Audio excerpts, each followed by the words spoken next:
chemistry classes. So we have done already solid state and equilibrium. This is our third lecture now. Now the today's topic is thermodynamics, which is like more interesting and a topic where the students require more logical understanding. So for these topics, like what we already said, like solid state, equilibrium, chemical and ionic equilibrium, as well as in this topic, like these topics requires more understanding, more knowledge of the student, more application levels we have in these topics. So like what we did already in solid state and equilibrium, here also we will be seeing now or covering this topic through, let us say, some numerical applications or maybe some conceptual applications. We try to revise these topics again, and we'll see this will help you again thermodynamics revision, and hope we try to cover the topics that to the more extent that what we can do, that we will be trying through these numericals. So let us see the first one. An ideal gas is taken from a same initial state P1 to a final pressure, to the same final pressure. We are going in 3 different or 4 different processes what we already see. Like one process is already defined and it's represented already. We are going here from 4 to 1, that is already done. Then there are 3 remaining processes again. Maybe we are going from 4 to 5 there as per the points that are represented here. 4 to 5 we may be moving, or maybe 4 to 2 or 4 to 3. Then based on that we have to answer now things, but already what is again further what is defined in the problem now. So we are going to same final pressure by 3 different processes. Other than that, if it is known that the point 1 is corresponding, means whatever the graph what we are representing here is defining an reversible adiabatic process or adiabatic reversible process, then the point 2 corresponds to a single state or a single stage adiabatic process or a single step adiabatic process. So this process already what we see is a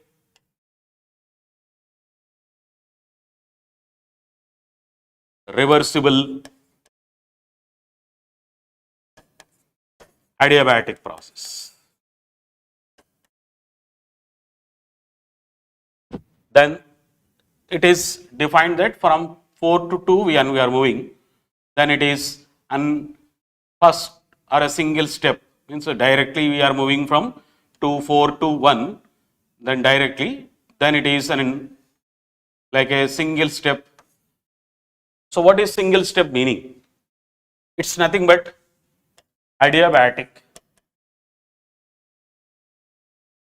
irreversible process.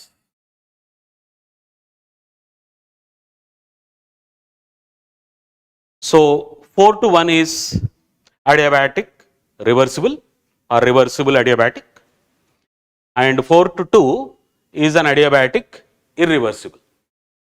So the general irreversible process, how you define it, where the pressure from the, let us say the process is, we are moving from higher volume to lower volumes now. This process is like what we call it as a compression process. So in this process now, what we already say is suddenly the pressure from the point of compression, means from where we started from here. So we just try to define it, this process, instead of writing the graph like this, we may try to represent it, suddenly it moves to the upper side and moves to here. So suddenly the process where the pressure from the point of compression, where it starts from this volume to this volume, but wherever you come to this stage, the process pressure always remains constant. That is, at an external pressure or a constant external pressure, a single step process is happening. So in such cases, now what is the given option which will be corresponding to this process what we try to define? Okay. So what is adiabatic reversible process is, when if it is an adiabatic reversible process, we say for adiabatic reversible process, PV to the power of gamma is constant. But we can't express this for an irreversible process. That means you say PV power gamma is constant. This is applicable only for reversible process or adiabatic reversible process.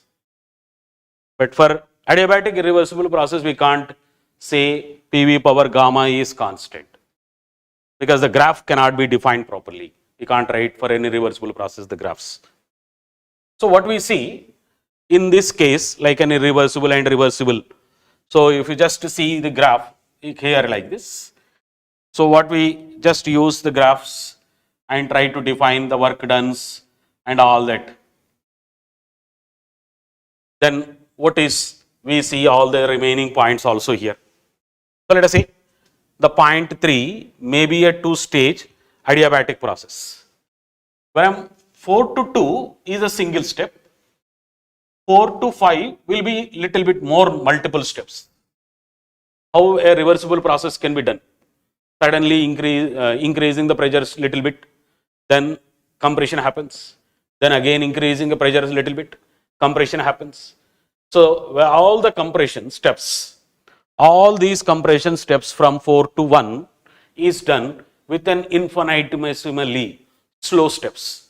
So many larger number of steps are involved during this reversible adiabatic process. So it's nothing but like taking the curves like this, taking the points like this, all these points, if you just go on joining them, then it corresponds to now the adiabatic reversible process. So many infinite steps are done, or slowly the process is carried out. So in that case we can use this expression, but not for the adiabatic irreversible. But whatever it is, if it is an adiabatic process, what we usually say, so let us see that here for an adiabatic process. So if a process is adiabatic, there is no exchange of heat between the system and surroundings. So system will not take any heat, or system will not lose any heat. That means your system is suppose kept in a container with a, let us say, now there is a compression or expansion, there is an expandable walls. So you say there is a piston, weightless, frictionless pistons generally. So we have a gas in it, but these walls are completely, means your piston walls and the walls of the vessel are properly insulated, or we call the walls as adiabatic walls.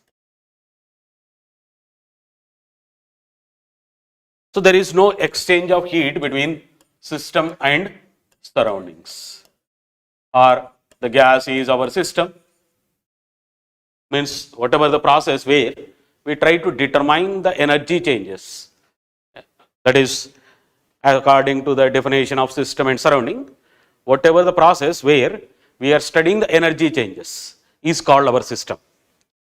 So there is no heat is flowing, that is we say Q is 0. But according to first law of thermodynamics,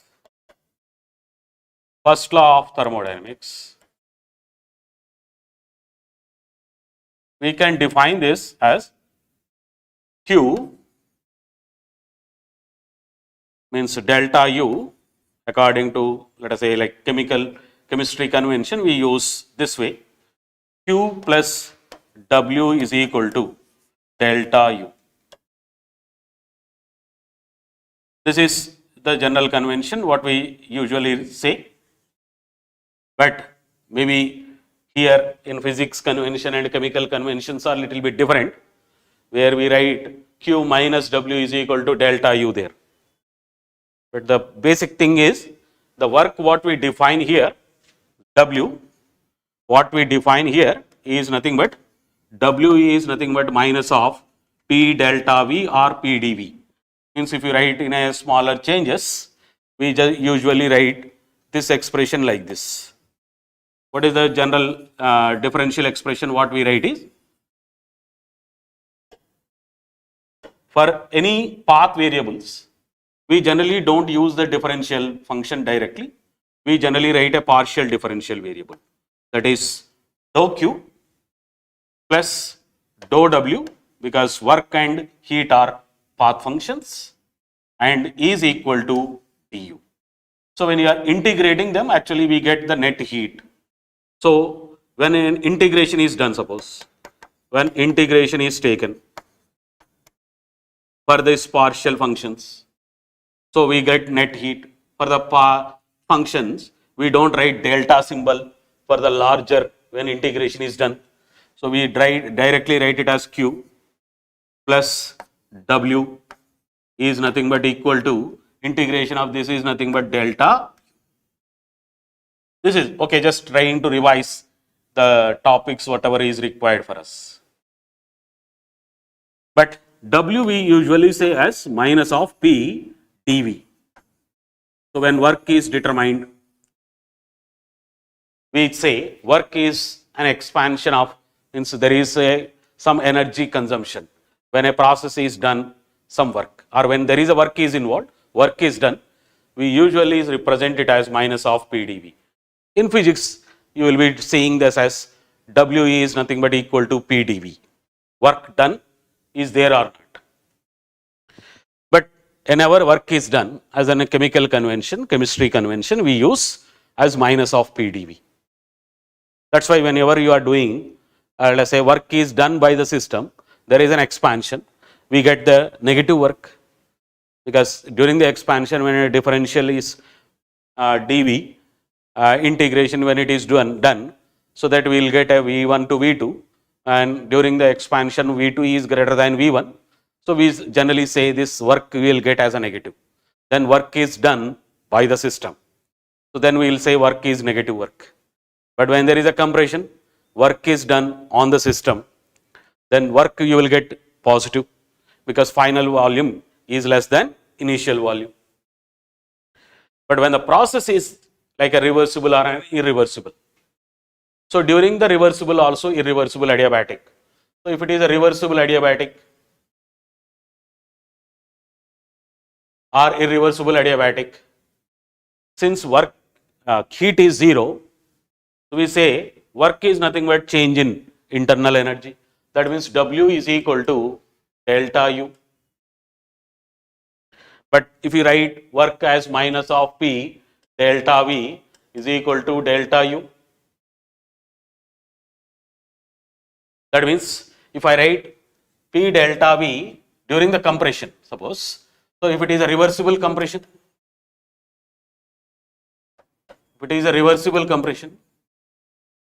then what we see is P final, that is external pressure. Now it is P2, what we write final external pressure, that will be, because the gas pressure also finally becomes only P2 or external pressure. So V2 minus V1,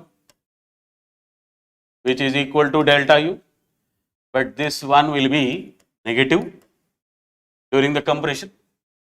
So we say this will be positive. Clear? So if it is irreversible compression,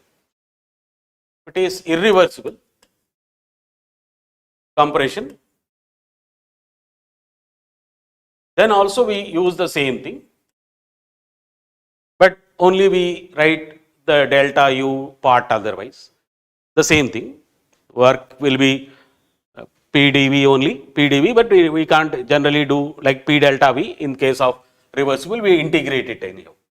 But anyhow, work, if you take just a simple expression, work becomes negative, like a positive work, because it is minus of minus will become positive. So that delta U will be positive. So during the reversible and irreversible expansions, both, there is delta U positive. That means internal energy of the system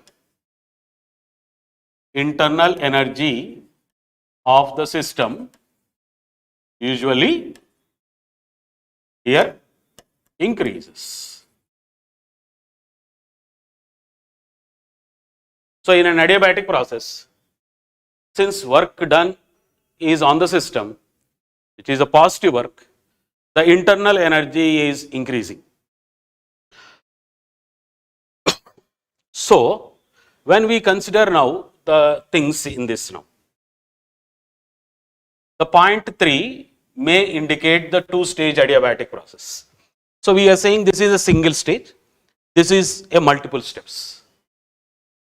So work always lies between, like a work is more in case of reversible work. So work done reversible magnitude, if you take with respect to work done irreversible. Work done reversible always, reversible always is greater than work done in an irreversible. That's how we generally define the work as a area under the curves. Means if you take, this is a reversible. So if you take the curve area here for a reversible, this is the area totally you can take. So this is the area totally. So it's a work reversible area, adiabatic reversible process. Single stage is like this you can take. So this is the only area that we can say. So if you usually say now this graph area is like this. Work done during this single stage process is less, and multi-step process or more infinite step process is high. So that when a process is done in a 2-stage or a 3-stage, it always lies in between these two. Means work need not be more than this, not less than this. So when it is done in a single stage, it will be lesser. When it is done in a higher, in a more number of steps, it will be maximum. So that work always lies in between these two. So when we consider this is a single step, this is a multiple step, we can't say this 3 can be a 2-stage, because always the work area should lie between this and this. It is in between this. Means your point which is done in a 2-stage or a 3-stage or a 4-stage always lies in between 1 and 2. It should lie only between 1 and 2. So this one cannot be correct. So the point 3 will not indicate the adiabatic things. It indicates something else. Then next, the average kinetic energy of the gas is maximum at the point 1. So this is the point 1, which is an adiabatic. Maybe this process or these processes are different, maybe. What we don't know. 1 and 2 only we know. It's an adiabatic reversible. This is adiabatic irreversible. So when we consider now, at this pressure, already final pressures are same for all this. This is the volumes what you see. So this is the volume, this is the another volume, this is the volumes. So when the volume is as per the ideal gas equation, PV is equal to nRT, PV is equal to nRT for the fixed amount of gas now. When the final pressures are same, if the volume is more, I can say for that gas, temperature is more. So where the temperature may be more? At 3. So T3 is greater than T2, is greater than T1, is greater than T5. So as the volume is high at the particular pressure, the temperature of the system should be high. So that you can directly say the average kinetic energy always directly proportional to absolute temperature. So it can't be at maximum at point 1. It should be maximum at point 3, not at point 1, which is also wrong for us. Now, work done by the surroundings in reaching the point 3 will be maximum. But during these two, if we try to understand what is happening and what happens at 3 maybe. This is adiabatic. So whatever the work done, that converts into internal energy. Here also, whatever the work done, that also converts into internal energy. But here work done is little bit less. We compare. So when we consider now these two, the net is work is always completely converting into internal energy form. But here what is happening is, if a volume change is there, whatever we are seeing it, that is increasing the temperature.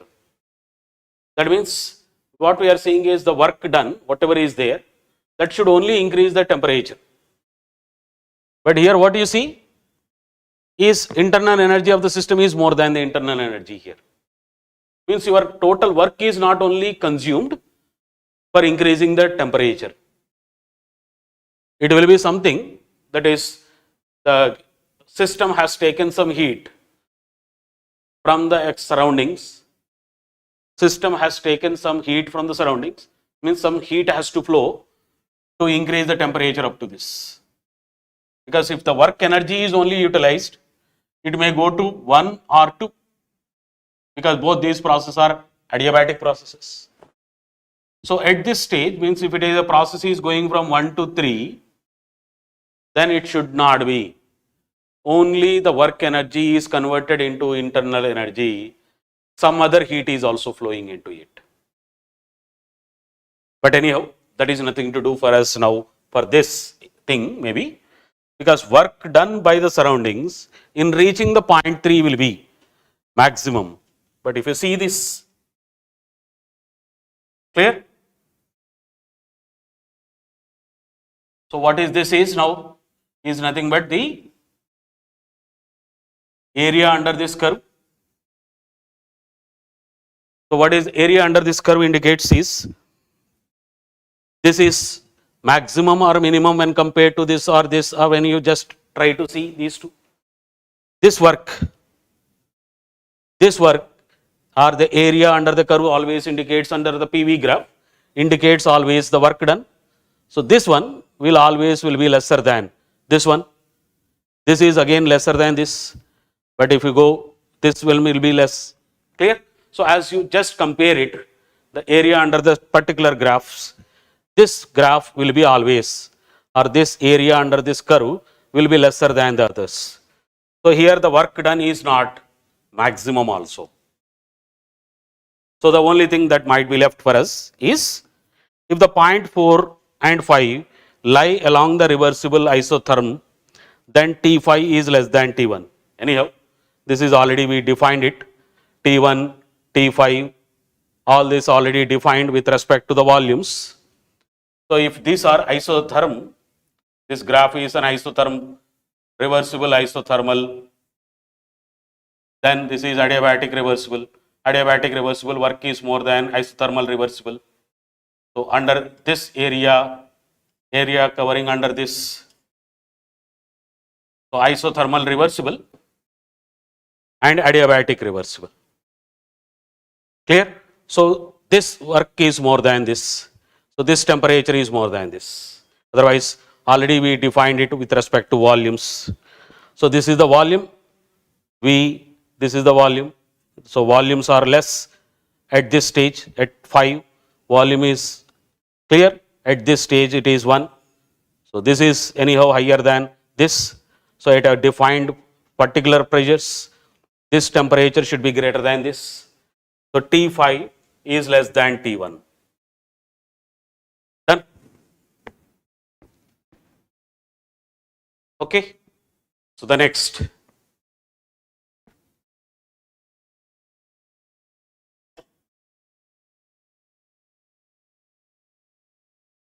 If 4 ideal gas samples of initially at a similar stage, P0, V0 and T0, are allowed to expand double their volumes by 4 different processes. So here the processes are defined by isothermal irreversible process, by reversible process having equation P square into V is constant by reversible adiabatic process, by irreversible adiabatic expansion against a constant external pressure, then which one will be corresponding to them? Clear? So let us see what is each graph try to we write here in this. Isothermal irreversible or isothermal any process, PV should be nothing but equal to constant in that. So PV is constant for an isothermal process. But if you take this process, reversible process having equation P square into V is constant. If you write in terms of that as you define a polytropic process. What is polytropic process or? Polytropic process means PV to the power of X or N is constant. So we define the different processes depending on the PV to the power of X. So why we usually try to define PV to the power of X is a constant? Because volume is always, we say, a dependent variable with respect to pressure and temperature. So volume, power will always affect the process basically. So that is the meaning of writing why the polytropic process is basically defined as PV to the power of X is a constant. So what is, we see this one, if you try to write that, if I take the square root, means root of this, constant root will be again a constant anyhow, then PV power root is nothing but P into V to the power of nothing but 1 by 2 or root of V is nothing but again a constant. So when we try to take the graph and area under the graphs, as the X value is changing, then your work again can be defined based on what is work we already defined. What is work is? It's minus of P dV, that is integration of that will give net work. So what is this you can write as? It's a constant, let us say suppose K. So I write K into V power X is into dV.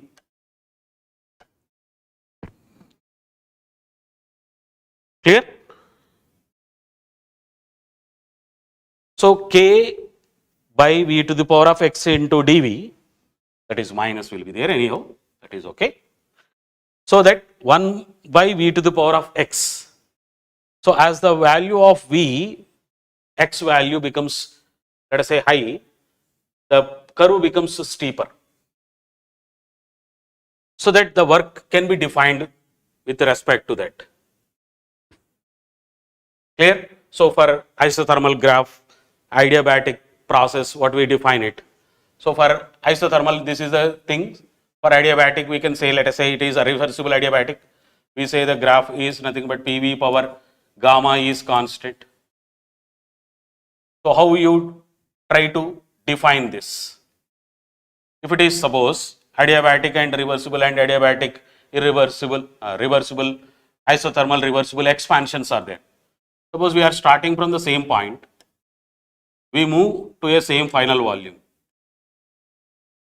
This is suppose isothermal, reversible,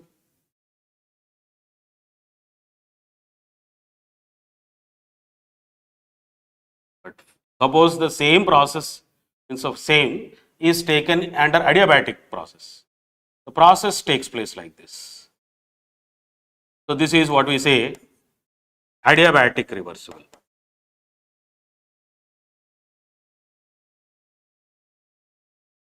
So when the gamma values are taken, which are generally greater than 1, here it is V to the power of 1, here it is V to the power of gamma. Means as the gamma value is increasing, area under the curves will decrease. Here, as the value of X is increasing, area under the curves will decrease. It becomes a steeper. So if it is, let us say compression, it will be like this. Compression graphs are like this. It's an expansion. but the compression graphs will be reverse. So from here we are going like this.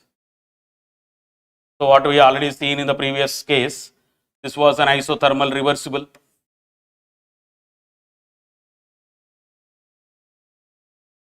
This is adiabatic reversible. The compressions. Reverse case will be there. So as the value of x is increasing, the curves become steeper. So what we see here, clear? This is isothermal reversible first process. Second process is reversible by P square into V, which is nothing but this one also. So both are one and same here. This is reversible adiabatic process.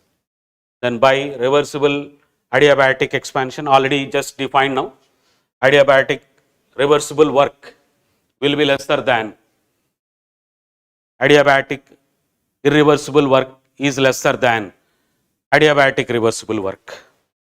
So what do you see? Which one may be? So area under this curve. So if a process is from 1 to 2, if process is 1 to 2, here I to 1, I to 2, I to 3 and I to 4. Area under this 1 to 4 is less. So in which case the work is less. Clear? Here it is V to the power of 1, here it is V to the power of 1 by 2, here V to the power of gamma. For adiabatic you can't define like that, you can compare these two directly. This is more, this is less. So 3 should be, this has to be adiabatic reversible.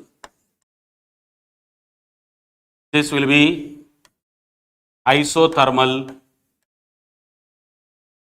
reversible. But actually we define irreversible process, suddenly drop will be there. So the sudden drop will be there in case of isothermal. This is like isothermal. So if you try to write, try to see in this. This is isothermal irreversible.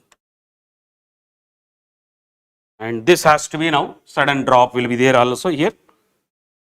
It's like adiabatic irreversible.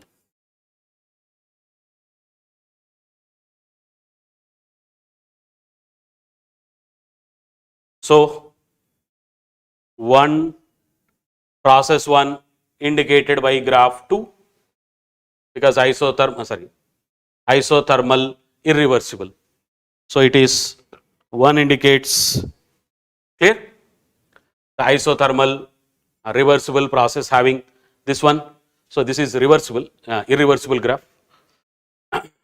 So this is isothermal irreversible type. So maybe this is, it's isothermal reversible is anyhow not there in this. Isothermal reversible is not there, isothermal irreversible is only there. So in these two, first and second cases, because the case conditions are different. So this may be isothermal 1 to 2 is like I to 2 is isothermal irreversible. This will be PV to the power of the process, reversible process having equation. So your graph for a reversible process, it's a slow changes. So you can define this graph like this. So for this graph, what we say is, for this graph what we say is P into V to the power of 1 by 2 is constant. So this will be indicating isothermal irreversible, because isothermal reversible was not there. So this has to be adiabatic reversible. The 1 to 4 has to be adiabatic irreversible. So the first one is indicated by the second reversible process having PV to the power of 1 by 2 constant is indicating 1. Third will be indicated by this 3. Clear? Reversible adiabatic process. Clear? Okay, this is irreversible, no? So work in irreversible, work reversible. Okay, sorry. This is also given different thing now.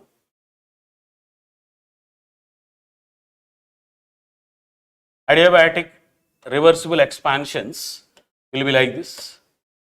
Adiabatic reversible expansion is more steeper, and this is like irreversible graphs. So this is actually irreversible adiabatic. This is adiabatic reversible. Clear? So the magnitude wise. So this is the thing what it indicates.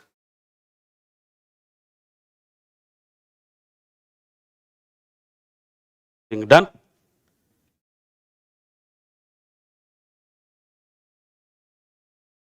Let us see the next thing.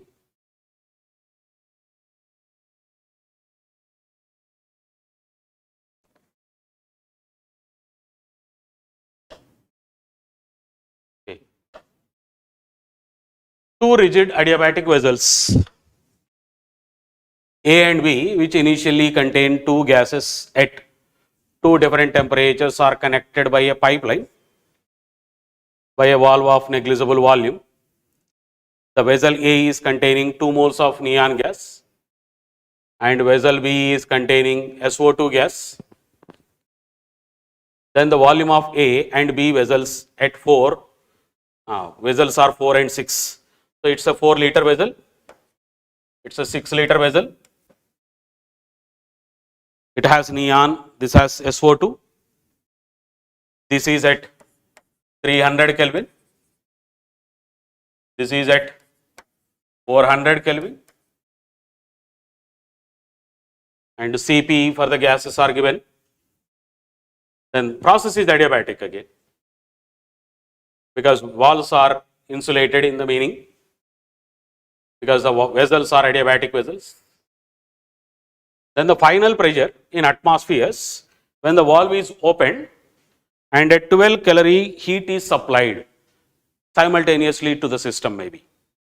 So we are giving some heat to the system, means not from the surrounding, we are giving the heat directly into the system. Means something is kept suddenly in the process, means from the surroundings it is not going. So a 12 calorie heat is supplied externally into that system. So what will happen? Because even though we say the vessels are adiabatic, how you say the heat is flowing? Means we have kept some hot source in the vessels. So means in a neon and SO2 vessels, we kept something and we opened the vessel, means a valve in this. So what should happen totally? There should be a heat transfer, so that finally the temperature of the both systems should be same temperature, they should reach the finally same temperature. So the heat whatever we supplied, the energy whatever we supplied should increase the temperature of neon and the temperature of SO2. Means both these will reach a finally same temperature. Means final temperature of the system has to be the same. So from 400 Kelvin, it will reach a TF, final temperature. From 300 Kelvin, it will reach a final temperature of TF. Both will reach same temperature because of the some heat is given into this. 12 calories of heat is given into this. But gases will diffuse in both the containers. Clear? So whatever the heat we supplied is converted to increase their temperatures. So as we use now, the heat whatever is supplied completely utilized because the gases are ideal gases and they are actually diffusing in both the containers. So what will be the net heat, whatever is we supplied will increase the net temperatures of both the containers and they reach the finally same. So what is now we see is the total heat supplied,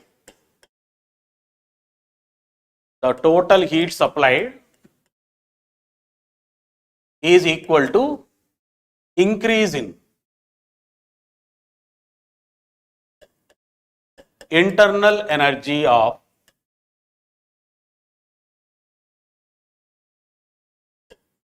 neon and SO2. Since temperature increases, the vessels are adiabatic, the gases are diffusing into both the vessels. There is an increase in internal energy due to increase in temperature. So what we see, this total heat that is supplied is nothing but 12 kilocalories, which is nothing but let us say in 12,000 calories, which should be equal to the increase in internal energy of neon is nothing but NCV T2 minus T1 for neon plus NCV, because for the two gases CV value is different. So NCV T2 minus T1. But how much heat is there totally now? Let us see. Means what is N values, number of moles of this, what we have totally. So according to this now, if you just see, there will be 2 moles of neon and 3 moles of SO2. But the Cp values are given for the gases. But what we are actually using is nothing but Cv.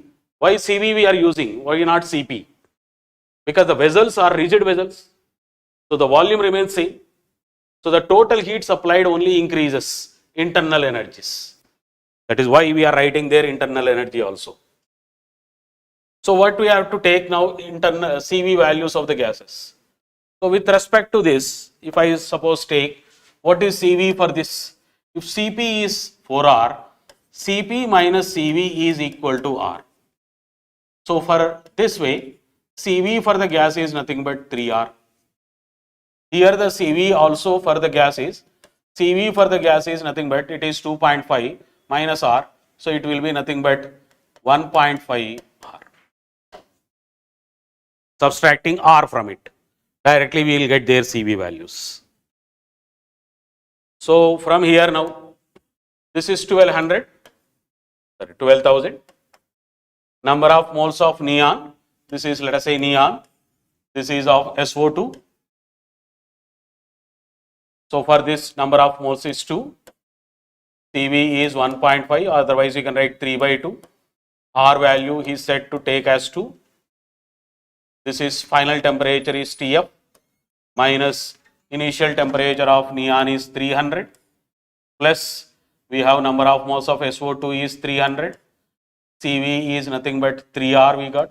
So 3 into 2 into Tf minus initial temperature is 400. So done.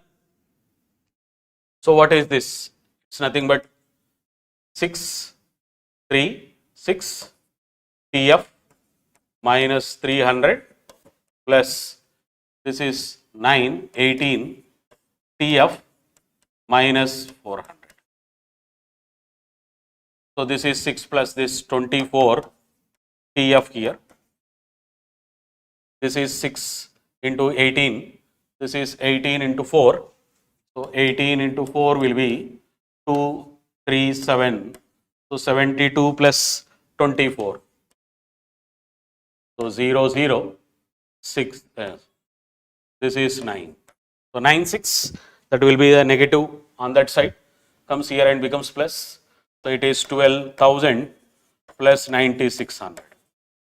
So 12,000 plus 96.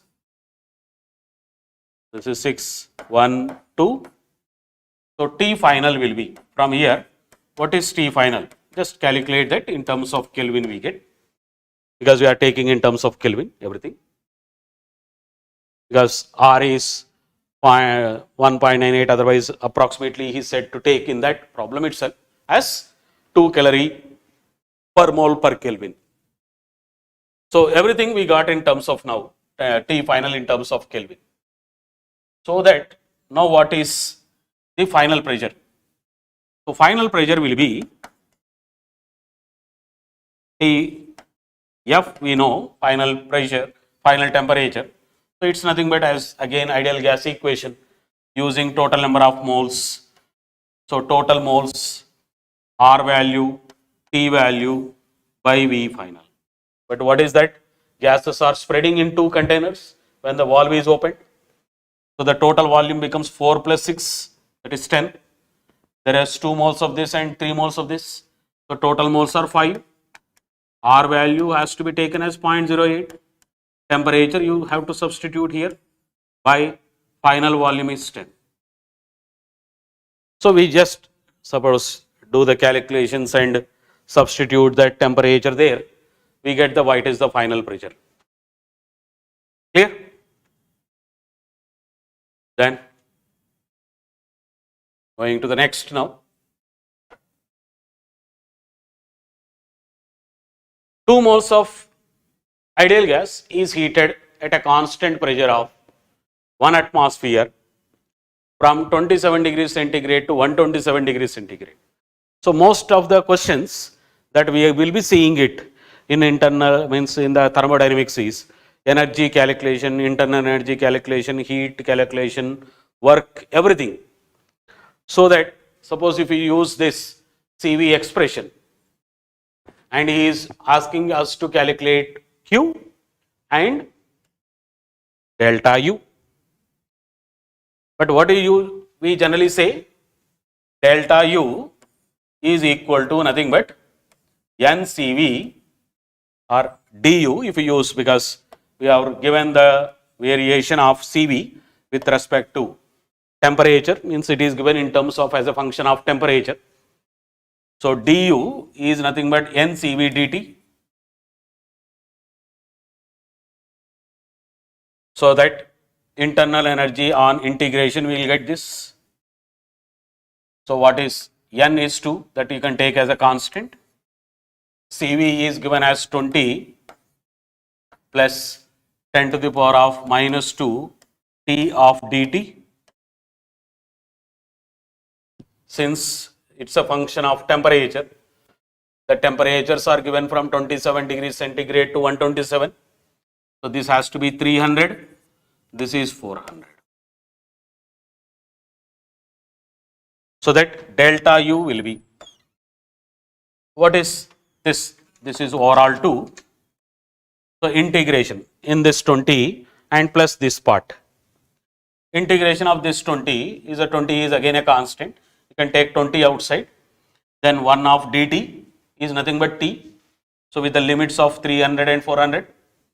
So it's nothing but 20 into T2 minus T1, that is 400 minus 300 plus in this again 10 to the power of minus 2 you can take outside.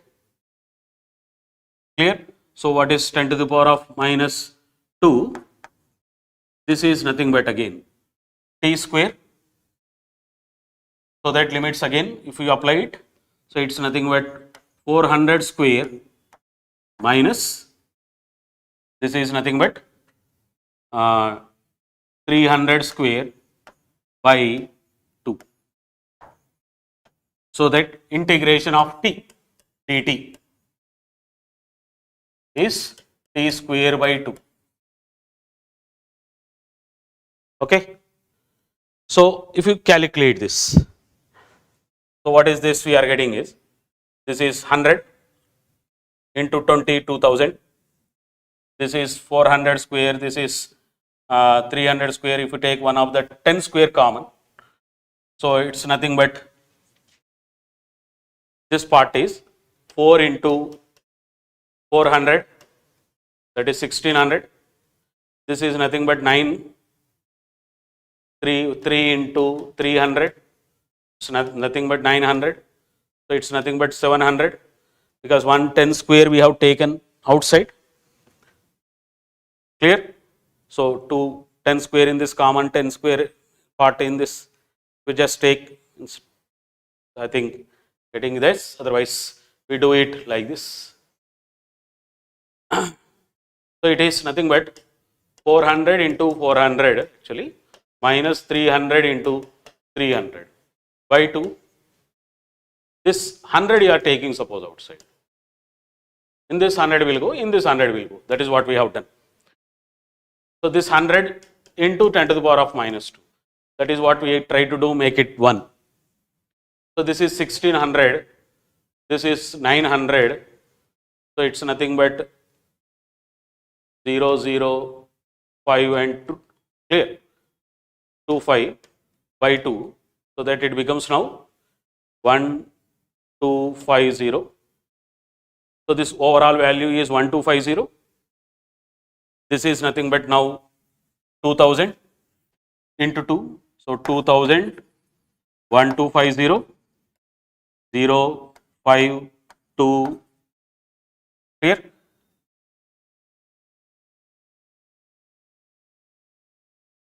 Then multiple of 2. Clear? So you can make it this value. So what is this? T square 2nr dt. Okay? 400 square minus 300 square.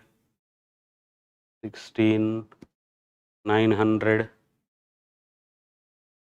So 25.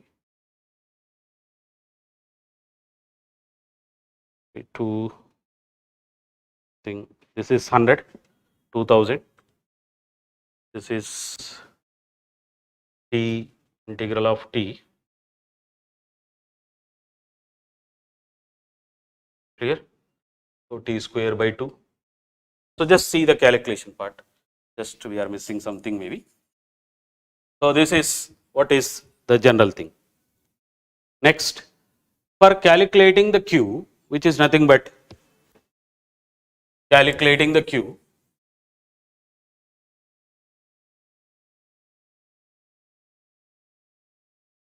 sorry, what we have done is 1600 minus 900. So this is what we, so this is nothing but 0, 7. That is what we miss. By 2, it's 350. So 2000 and this 350. So 2350. So instead of actually doing it subtraction, we did addition. That's why we are not getting that option. So into 2 times of that, it's 47. So 4700. So this is the values or this is the value for the internal energy. So what is heat totally now? So what is the total heat now? Q. It's nothing but the process is what we generally define at a constant pressure. You say this Q, P is nothing but enthalpy change. The amount of heat entering into the system or leaving the system at a constant pressure is nothing but defining the enthalpy change of the process. So that QP is nothing but enthalpy change, which is nothing but NCP dt. So enthalpy change can be calculated by the integration of NCP dt. But already we said what is CP? ppm, that is molar heat capacity. CV plus R means you are adding that 8.314 because it is in terms of joules. So the CP expression in terms of this will become 28.314 plus 10 to the power of minus 2 into T. Now the same thing if you repeat it here, means it is delta H is nothing but again 2 integration of this thing, same, instead of 20 now we have 28.314. So it's nothing but 28.314 into 100 directly I write because it is a constant. Integration of 1 into dt is 1 again. So that is 300 and 400 we get, plus this is nothing but again 10 to the power of minus 2 by 2 into 350, like same thing what we are repeating it. So this comes around now. So that it's a higher value. Anyhow, it's already internal energy, we are saying it is 47 from here, 4700 joules from here. So what we say, the heat capacity, it's already Cp, Q, whatever we are getting, it should be more than that.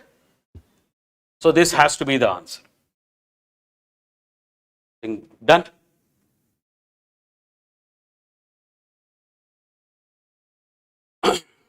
Next.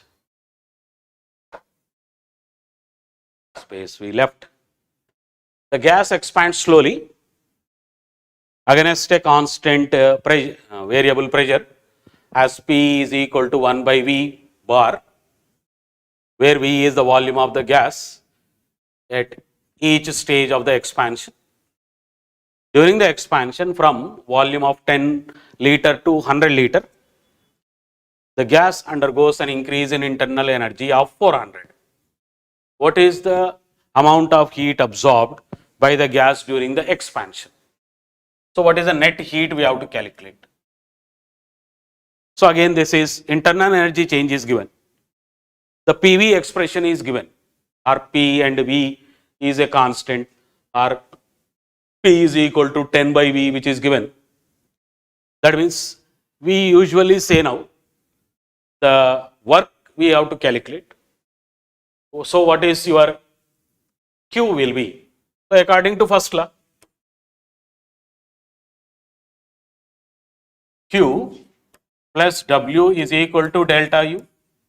So when you can calculate the work, if you take that work and add or somewhere like that Q delta U minus W, then that will be giving the net heat.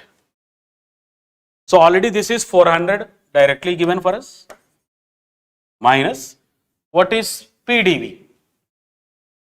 So with a variable pressure, when the process is done, so what you generally see is we directly try to integrate that P into dV to get the net work done, but we write it as minus, so that it is minus of this minus will become anyhow, let us say plus here directly.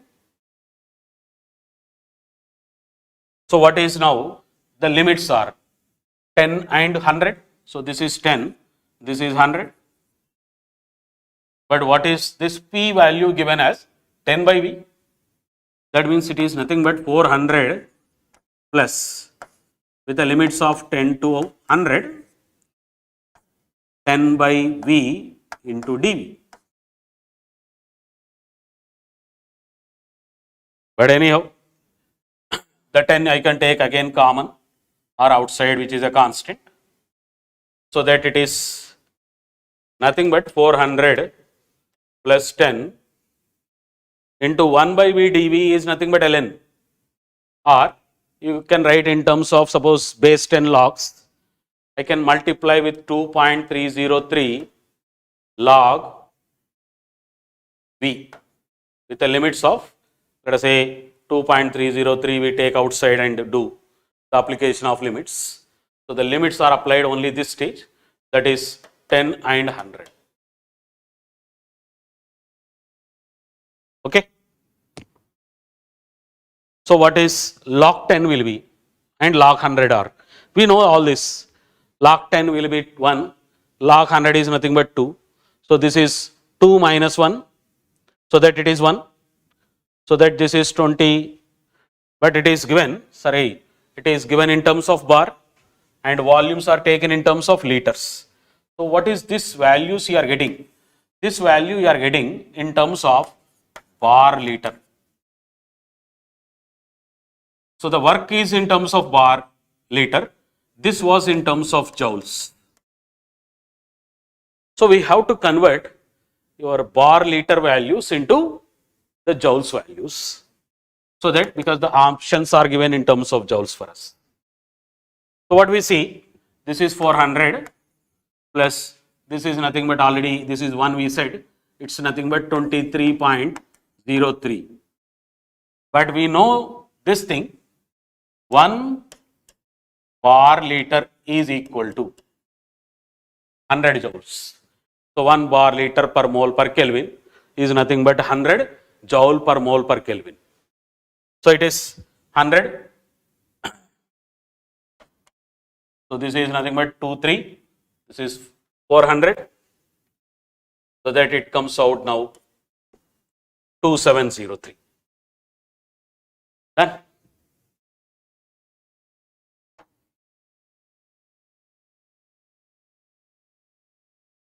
Next phase was given. So this part is it. We make it this. It's an integral of the circle, that is dq by t. That circle is somewhere there. So for the cyclic process, so the integration, when we are surrounding it with the circle, that is indicating the cyclic process. Which of the following statement is incorrect? Delta H naught of vaporization of water liquid is greater than 21 into 373 calories. So this is actually based on what we say Troughton's law. So what we usually say this as the delta H naught of vaporization of any compounds can be given as, so this is, let us say, in terms of Troughton's law as it is, delta S naught of the vaporization of the process is nothing but nearly for all the liquids under the standard condition is equal to 85 calories. So this is indicated by Troughton's law. Standard entropy change during the vaporization of any liquid means a standard, that is at their boiling points, is nothing but nearly equal to 85 calories. But what is this? You can say this is nothing but delta H naught of vaporization by the TB, that is the boiling point of that liquids. So what is delta H naught of vaporization, sir?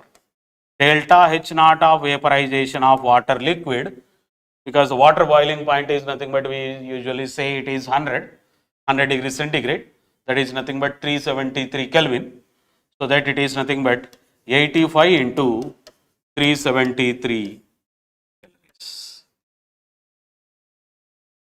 So this is anyhow higher than this, because it is 85 into 373. So this statement is correct, but what we require is incorrect statements. Okay. Now, the integral of dq by t is 0 for all cyclic processes. But if a process is suppose done from 1 to 2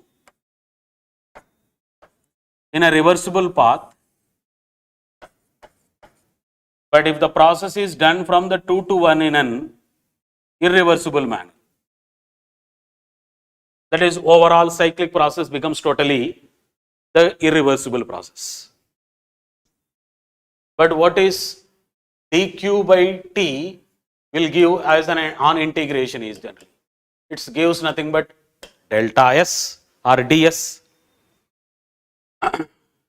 But when we just take a cyclic process, when it is completely reversible, it should not be equal to completely. If a process is reversible, delta s reversible process, generally if the process total overall cyclic process is a reversible process, we say it is equal to 0. But delta s of total irreversible cyclic process, so cyclic, reversible, cyclic, irreversible, this should be lesser than 0, because some amount of heat actually lost somewhere. That is what we get a conclusion from the Carnot cycle. And this equation, what we generally say as integral of a cyclic process dq, which is suppose irreversible, can be less than or equal to 0. If it is a reversible process, it becomes equal to 0. For an irreversible process, it becomes less than 0. This is what we also call it as Clausius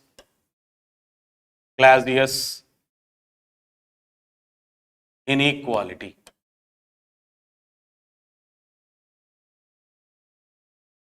So according to Clausius inequality, for all cyclic processes, if 1 to 2, 2 to 1 is suppose both are reversible, since entropy change is a state function, entropy changes are always determined only during the reversible processes. Entropy change for the total cyclic process becomes equal to 0. But if it is completely the process is cyclic process is not completely reversible, means all the steps are not reversible, then the total cyclic process is also not called reversible process. It's one of the process, if it becomes at least irreversible, the total cyclic process also becomes irreversible in nature. So this is not equal to 0 for all cyclic processes. So Clausius inequality proves this statement is not true for all cyclic processes. This statement is wrong.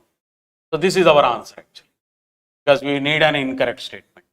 So let us see, maybe because in an advanced we may get a 1 or 2 more option type questions. Adiabatic reversible process is an isoentropic process. So directly we can say adiabatic reversible, Q reversible is 0. Therefore, delta S for the process is equal to 0. But how we prove it for a delta S for the process, that is with respect to the system, it is 0. Even isoentropic, system entropy will be 0, surrounding entropy will be 0. Both will become 0. Anyhow, since system is suppose adiabatic,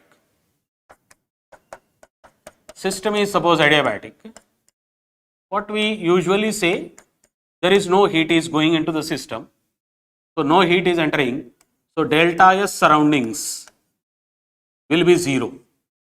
Even a process is reversible adiabatic, even a process is irreversible adiabatic, entropy change in the surroundings will be always 0, because surroundings will not gain any heat, surroundings will not lose any heat. So the system entropy, when you try to determine delta S system, how we determine generally? Delta S system we can write, let us say, taking it out this, delta S system is what we usually determine as NCV ln T2 by T1 plus NR ln V2 by V1. But we say according to adiabatic process, T and V. So what is T and V relation is? T into V to the power of gamma minus 1 is constant for an adiabatic process. So if you write this T2 relation or V2 relation in terms of this, so what I say, T2 by T1 should be equal to V1 by V2 to the power of gamma minus 1. So that if I substitute in this, so what it will be? NCV ln V1 by V2, but I suppose write as V2 by V1. So V2 by V1 to the power of gamma minus 1, but it becomes minus because we reverse these variables. So this becomes like a minus. So this becomes a minus. But gamma minus 1 to the power, so that it becomes a gamma minus 1 in this. Plus this is NR ln V2 by V1. But what is Cv by gamma minus 1? Cv by gamma minus 1 is nothing but equal to nothing but R. So that Nr ln V2 by V1, this is plus Nr ln V2 by V1, both these are same, they get cancelled, signs are different, therefore delta S system is also equal to 0. Then, so if an adiabatic reversible process is there, the process is isoentropic because system entropy will not change, surrounding entropy will not change. But if a process is irreversible, system entropy changes because you see the difference in that, because we can't use that T into V to the power of gamma minus 1 is constant for an irreversible process. So volume increase is there, suppose expansion is there, irreversible expansion is there, adiabatic, then increase in volume, this will be positive, decrease in temperature will be there during the adiabatic expansion, this is T2 by T1. So this part becomes generally negative usually because it is decrease in temperature is there, here it is an increase in volume, so this is a positive, this is a negative, so that total delta entropy of the system will become positive.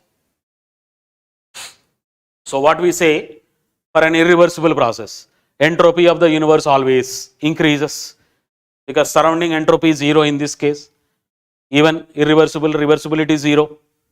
For the system, for the reversibility is 0, for irreversibility is positive.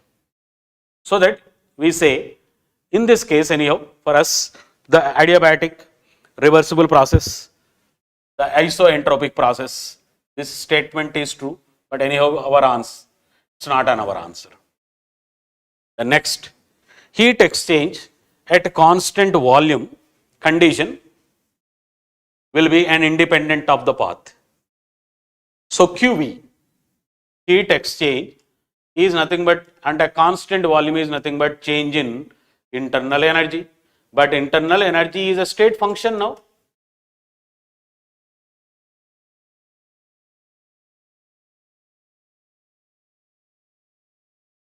So state functions are not depending on the path that is followed. So the QV is nothing but internal energy change, it's nothing but a state function. So it is not depending on the path, it's a independent of the path. So this statement is also true for us. So that is also not our option. So only for the integral of dq by t, which is less than or equal to 0 according to Clausius inequality, that is what we say is a wrong statement for us.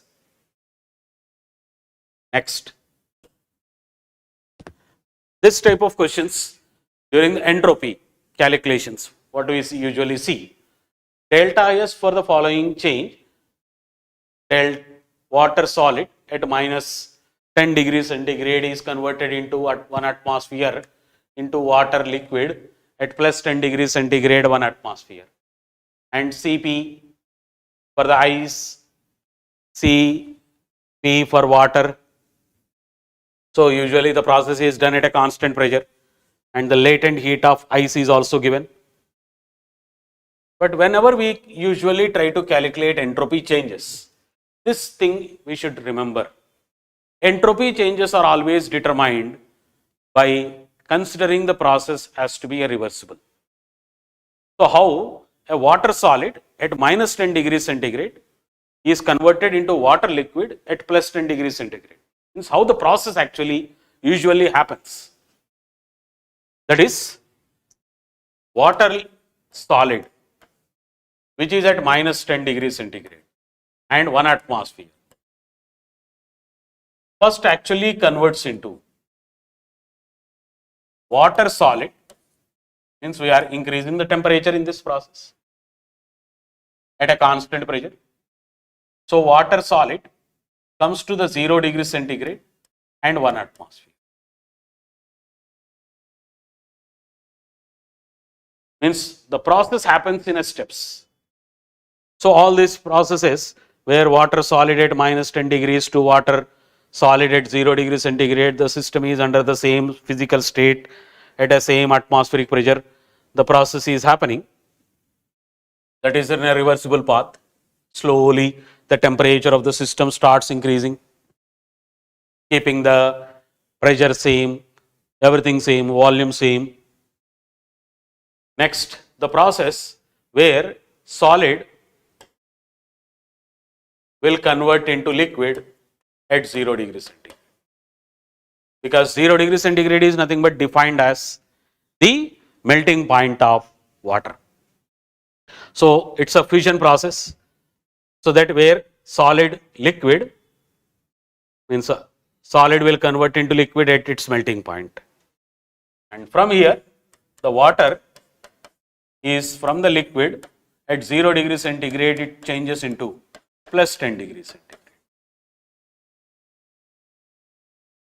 So this is how a process of water solid at minus 10, 1 atmosphere can be splitted into water liquid at plus 10 degrees centigrade at 1 atmosphere.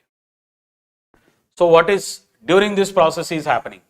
Only the temperature changes are there usually, and here there is only change of state. Here there is again temperature changes. So what we say during a particular process? This stage the entropy change is suppose delta S1. At this stage suppose the delta change entropy change is delta S2. At this stage the entropy change is delta S3. So what we say? Total entropy change, total delta S should be delta S1 plus delta S2 plus delta S3.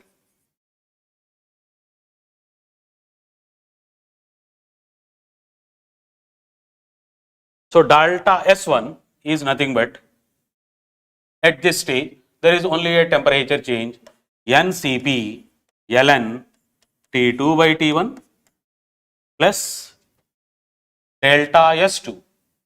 Here there is only changes in the state. So during the phase changes, the entropy changes can be measured by the enthalpy change of the process. So what is that enthalpy change we call? The solid is converting into liquid. It's nothing but fusion. So delta H fusion by the temperature at which it is happening, plus it's nothing but again NCP ln T2 by T1. Here only the temperature changes at a constant pressure. So what is this when this one is of liquid or water, of water liquid. This one is nothing but of water solid or ice. So we are already given all this statements here. So how much of water is there for us? So usually assuming it is 1 mole, because nothing is mentioned here. So that let us say 1 mole. So it is for 1 mole. Then Cp for the ice is 9. Ln T2 by T1 is nothing but final temperature. Here is 273. Here it is 263. So 273 by 263 plus this delta H fusion is 1440 for the 1 mole by temperature, that is 273, plus this is nothing but again 1 into Cp, that is nothing but 18 into ln T2 by T1 is nothing but again 283, because plus 10 degrees 283 by 273. So this will give now the total entropy change for the process. Done. So this is again the calculations, the ln values we can use. So natural logs or based in logs we can take and do the calculations.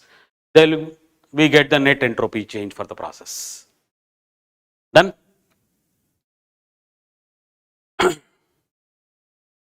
Now,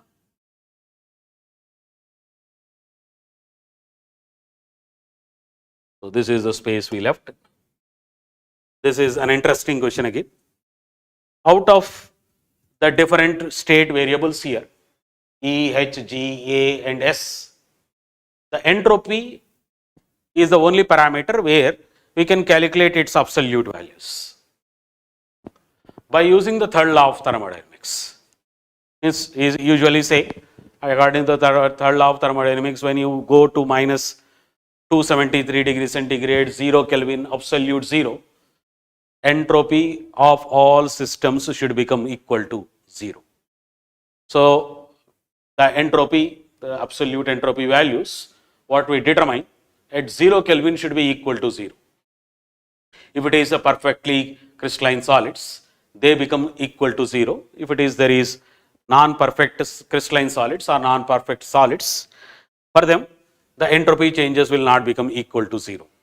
So there is some residual entropy if it's a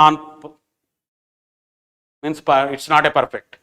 So just using the data chart table here, so try to see for which of the following substances there is a residual entropy at 0 Kelvin. But he gave the CP values, standard melting points, enthalpy of fusions, standard entropy at 100 Kelvin it is given.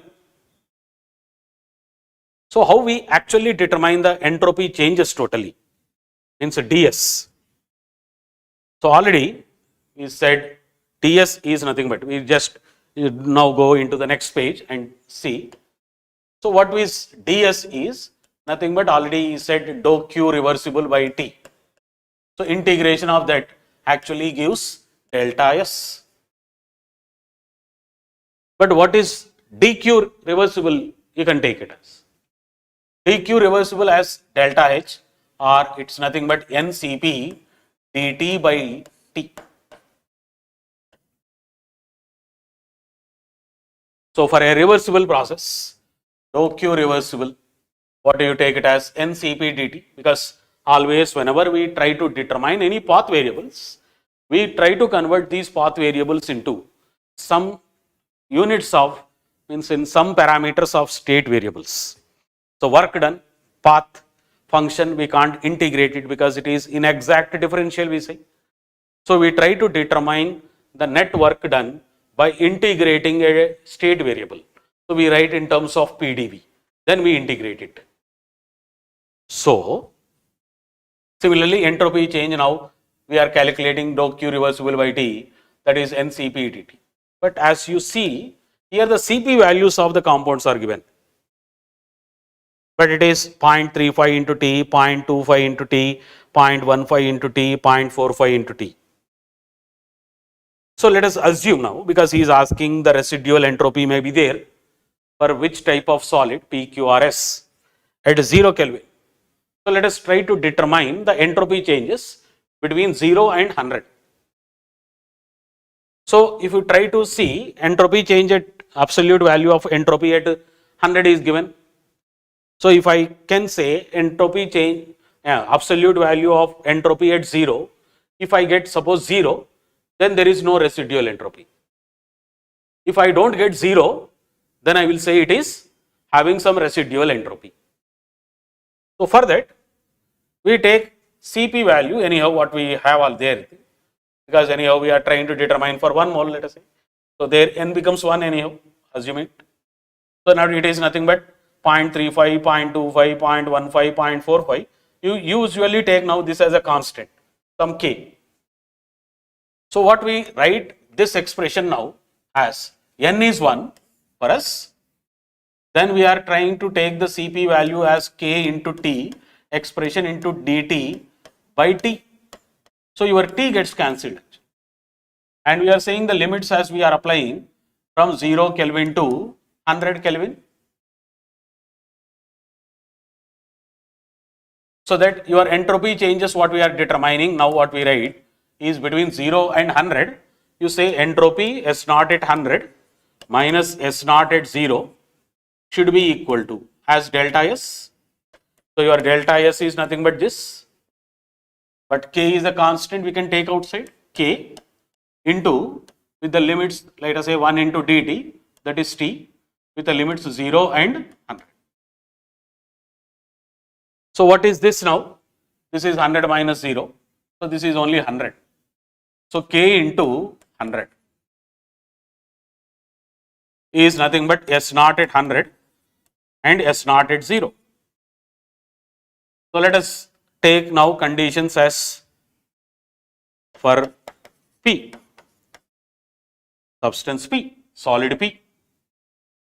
What is that K value for the solid P? And what is S naught value given for the solid P? 0.35, that is 35. So your K value is 0.35, your S naught at 100 is 35. So what is this will be? This is 35 minus S naught is equal to 0.35 into 100. So this is 35, this is 35. So that we will get S naught at 0 as 0. So P doesn't have any residual entropy at 0. But if you take for Q, suppose for Q, what we see? K value is nothing but now what is we have? 0.25. S naught at 100 is 30. So what is this now? It's 30 minus S naught at 0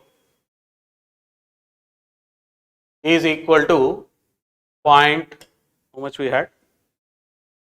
0.25. 0.25 into 100. So this is 25, this is 30. So S naught at 0 will be 5. So it has some residual entropy at absolute 0. So for R, then again going back again, this is 20, that is 1.5. So anyhow, usually you can understand now. So this is 20, this is S naught 0, this is 0.15, this is 100. So S naught of again this is also 5. So R is also having residual entropy. Similarly, you can see for S. For S, what you will have? Say taking again, this is 0.45, this is 50. So 50 minus S naught 0 is nothing but 0.45 into 100. So S naught of 0 will be again equal to 5. So all these are having residual entropies. Only P doesn't have a residual entropy at absolute 0.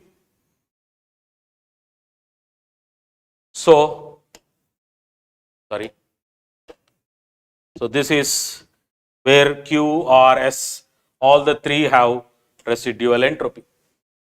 So P only doesn't have the residual entropy. Clear?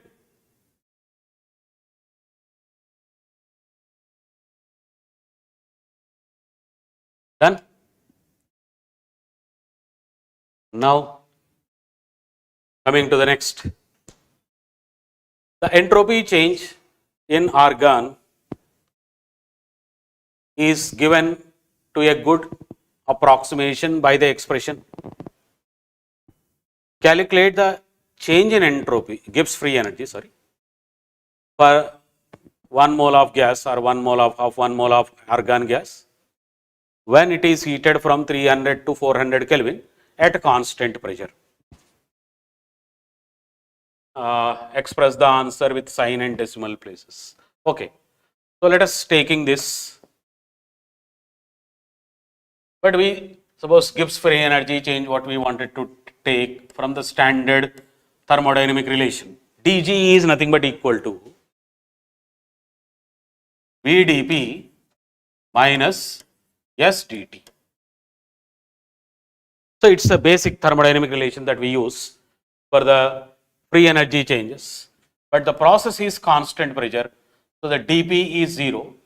So that we can say dG is nothing but equal to minus of S dt. So if we want to calculate the total, then it is integration of this. But S is given, entropy changes are given in terms of as a function of T. So you are writing that.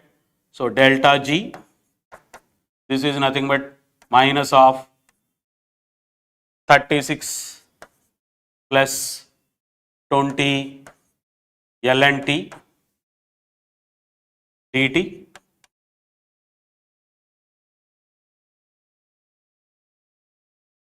So what is at this stage? So integration, again taking the separately, 36 dt integration 20 ln T dt as separate with the limits of 300 to 400. So 300 Kelvin and 400 Kelvin. So what is this is nothing but now 36. So take this total thing as minus. So let us say delta G is minus 36 into T with the limits of 300 and 400 plus this is overall minus is there, let us say, then 20. What is ln T dt integration is? It's nothing but T ln T plus T with the limits of again 300 and 400. Done. So taking the taking the values there, so we can determine the clear. So it is coming in terms of joules. Clear. So all are taken in terms of that. Then you can calculate the value in terms of. So it is minus of 3600 plus 400 minus this. This is 20. This is 300, 400, ln 400 plus 400, or you can take 400 common. Then this is 1 unit in this minus 300 ln 300 plus 300. Okay. So this will give the value of this in terms of joules anyhow. Exclude the limits, decimal points. So write the nearest integer values. In the numerical part it is applied. Okay. Now, so always let us say any free energy applications or entropy applications are coming. So how we are using those functions, it's a function of some temperature or something when it is mentioned. So how we are usually taking it? Done. Okay, this is the space. This one. For the balanced equations here, enthalpy changes are given because you are having along with the thermodynamics in chemistry, you will also have like a thermochemistry. So we have heat of formation, heat of combustion, heat of neutralization relation, bond energy relations, let us say like heat of solution, heat of dilutions, all such type of questions. But what is basic things in the thermochemistry is, as you try to apply the applications, you try to do all this through the laws of thermochemistry. So there are two laws of thermochemistry, like first law of thermochemistry called Lavoisier-Laplace law. Means if a process is carried out in one direction, if suppose heat is absorbed in this direction, if the process is suppose reversed, in the reverse direction, the same amount of heat will be released. Means if a process in the forward direction becomes endo, in its backward direction, it will be an exo process with the same quantitative values. Means if it is plus 100 here, it will be in the reverse direction minus 100. Means if you reverse the equation, keeping the stoichiometry same, you have to just only change the sign. You have to write the enthalpy change with a different sign. Clear? The next is Hess law of constant heat summation as a second law. Means if a process is done in a single step, but if the same process is done in multiple steps, sum of enthalpy changes in multiple steps will be equal to enthalpy changes in a single step. So we usually calculate all the other things. Let us say what is thermochemistry use is, even a process which is not possible to carry out, we can calculate the enthalpy changes of that particular process. Why we do like that if a process is not happening also? It's the only thing we try to measure the enthalpy changes or energy changes.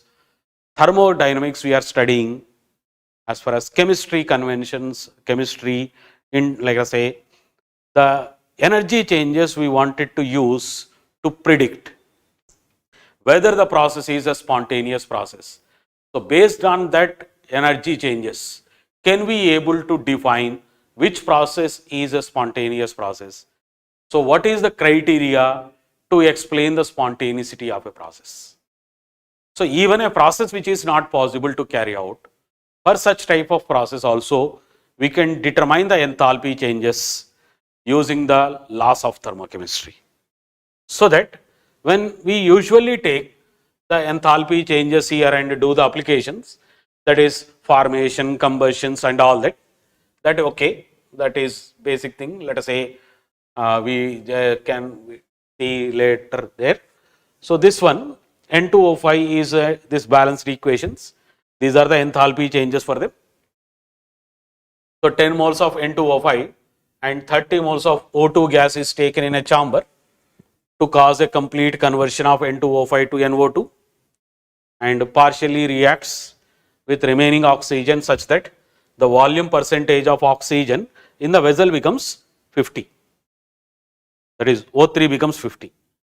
Calculate the overall enthalpy change for that particular process. So all these enthalpy changes are denoted by per mole. Means let us say now, suppose the gas, the reaction is N2O5 reaction. So conversion, already he is saying the N2O5 is completely converted.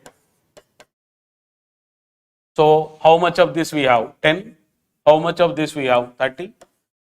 But this 10 completely converts according to the given condition. So this is also minus 10. So that 20 will be left in here. 20 moles are left. So you are getting this as 20 moles, because for 10 moles you will get 20 according to the stoichiometry. This as 10 moles. But later NO2 plus O2 is giving NO plus O3. So how much of this we had already? 20. How much of this is left? 20. But we don't know, because he is saying partially it is converted. So some amount of this has to go, that is X has to go from here. Similarly, X amount of this will go, because they are reacting again in 1:1 ratio. So that you will get X. Because why we are only taking that is, because you may be, let us say even this you can take X. So here X reacts, you will get X and X.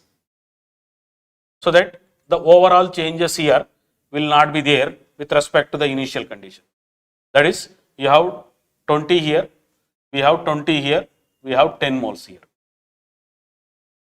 Finally also, in this X reacts, you will get X, you will get X.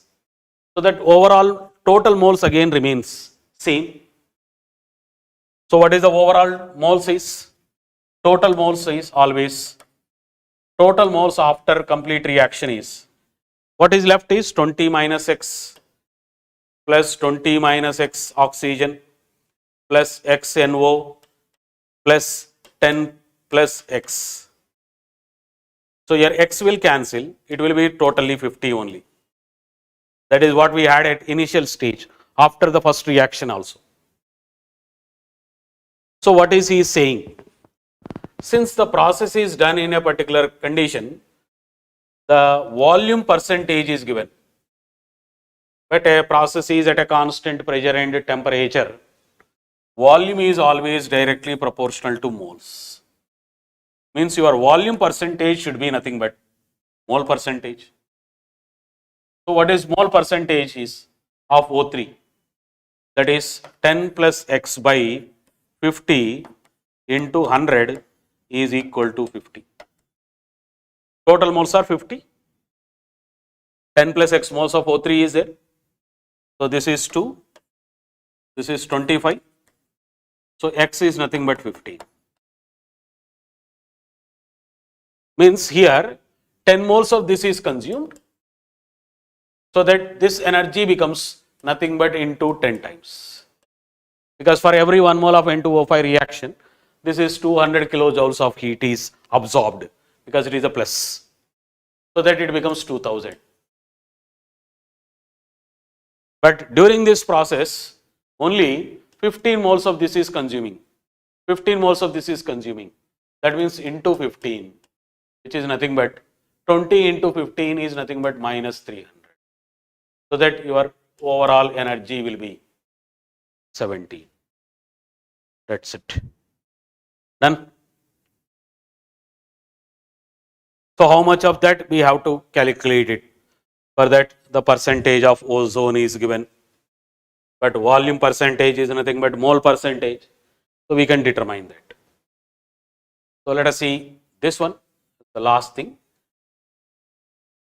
The enthalpy changes, like what we actually do with the Hess law application and all that. So the enthalpy changes for the 2 moles of as liquid acetic acid. That is, acetic acid is CH3, COOH, liquid is converting into CH4 gas plus CO2 gas.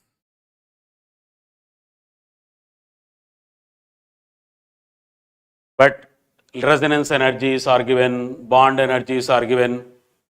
So what is the usual calculations is? So the CO2 energy, how much? Everything that we determine. So what is the total enthalpy change of this process?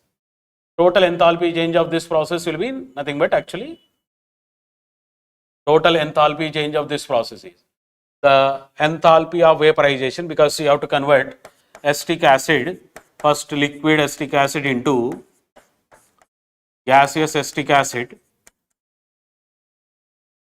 then only it undergoes decompositions where the bonds are cleaving and forming, so that it is converting into CH4 gas plus CO2 gas.